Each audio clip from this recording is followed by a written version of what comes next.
بسم اللہ الرحمن الرحیم۔ ہر سال قربانی کے ایام میں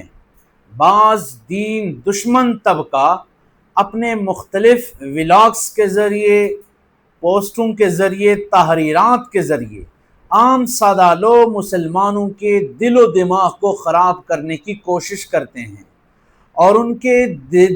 دل اور دماغ کے اندر یہ بات ڈالتے ہیں کہ قربانی کے جانور پر جو آپ ہزاروں اور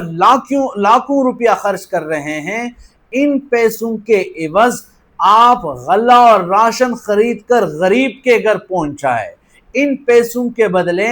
آپ ان فقراء اور مساکین کو پہننے کے لیے جوڑے مہیا کر لیں جن کو پہننے کے لیے کپڑا نہیں ملتا۔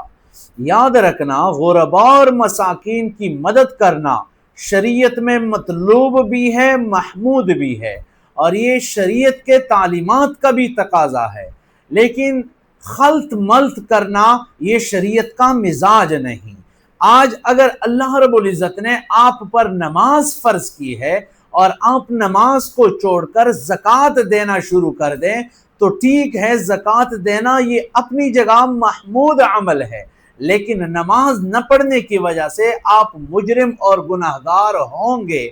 آپ نماز چھوڑ لیتے ہیں، روزہ نہیں رکھتے، زکوٰۃ بھی نہیں دیتے، اور حج بیت اللہ پر فوراً چلے جاتے ہیں۔ یاد رکھنا، بیت اللہ کی زیارت کرنا، حج کرنا یہ اپنی جگہ ایک محمود عمل ہے اور شریعت کا مطلوب عمل ہے، لیکن نماز نہ پڑھنے کی وجہ سے آپ مجرم ہوں گے، زکوٰۃ نہ دینے کی وجہ سے آپ مجرم ہوں گے۔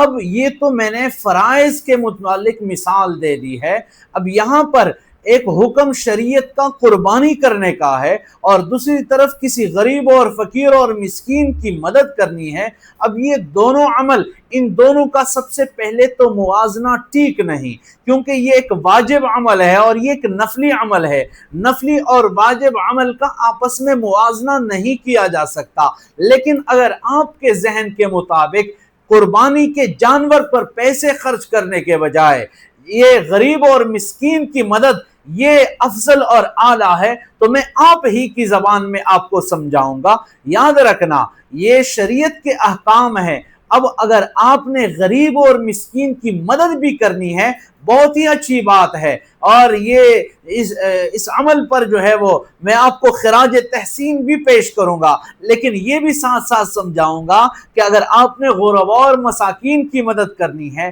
اس کے لیے آپ کو شریعت کے احکام پر چھری نہیں چلانی چاہیے۔ اس کے لیے آپ اپنے خواہشات کے اندر کمی کریں، اپنے خواہشات کو دبائیں۔ آپ نے اگر موبائل خریدنا ہے 90,000 کا، تو آپ 40,000 کا موبائل خرید لیں اور یہ 50,000 فقراء اور مساکین میں تقسیم کر دیں۔ آپ نے اگر ہوٹل میں 2,000 کا کھانا کھانا ہے تو آپ 500 کا کھانا کھا کر کسی سستے ہوٹل میں جا کر وہ کھائیں اور باقی 1,500 غرباء اور مساکین پر جو ہے وہ خرچ کر لیں۔ آپ نے اگر عید کے موقع پر گھومنے اور پھرنے کے لیے سیر و تفریح پہ جانا ہے، وہاں پر آپ نے 8-10,000 روپیہ خرچ کرنا ہے، تو آپ سیر و تفریح کے بجائے آپ اپنے ہی علاقے کے اندر گھومیں پھریں، سیر و تفریح کریں، اور 8-10,000 کے بجائے 1,000 اور 1,500 لگائیں، بقیہ پیسے آپ غرباء اور مساکین میں تقسیم کر دیں۔ آپ اپنی شادی پر لاکھوں روپیہ فضول خرچی میں جو ہے وہ خرچ کر رہے ہوتے ہیں، آپ وہاں پر ڈانسروں کو بلاتے ہیں، آپ وہاں پر جو ہے وہ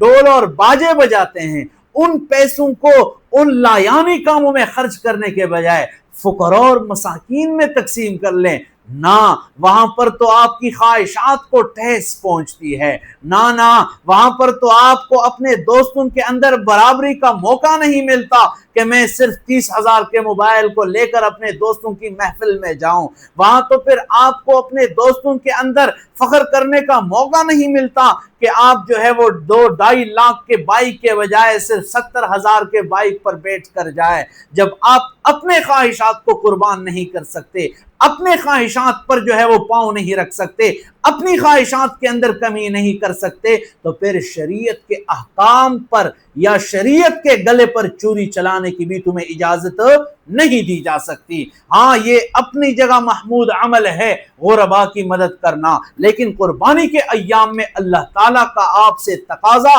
اللہ تعالیٰ کا آپ سے مطالبہ وہ قربانی کے جانور کا خون بہانا ہے۔ آپ نے ان دنوں میں وہی قربانی کے جانور کا خون بہانا ہوگا، قربانی کے جانور کو ذبح کرنا ہوگا۔ ان دنوں میں فقراء اور مساکین کے لیے اگر آپ نے محنت کرنی ہے تو اپنے خواہشات میں کمی کر کریں، پھر میں آپ کو اپنے دونوں ہاتھوں سے سلام بھی کروں گا اور آپ کو اپنے اس عمل پر خراج تحسین بھی پیش کروں گا۔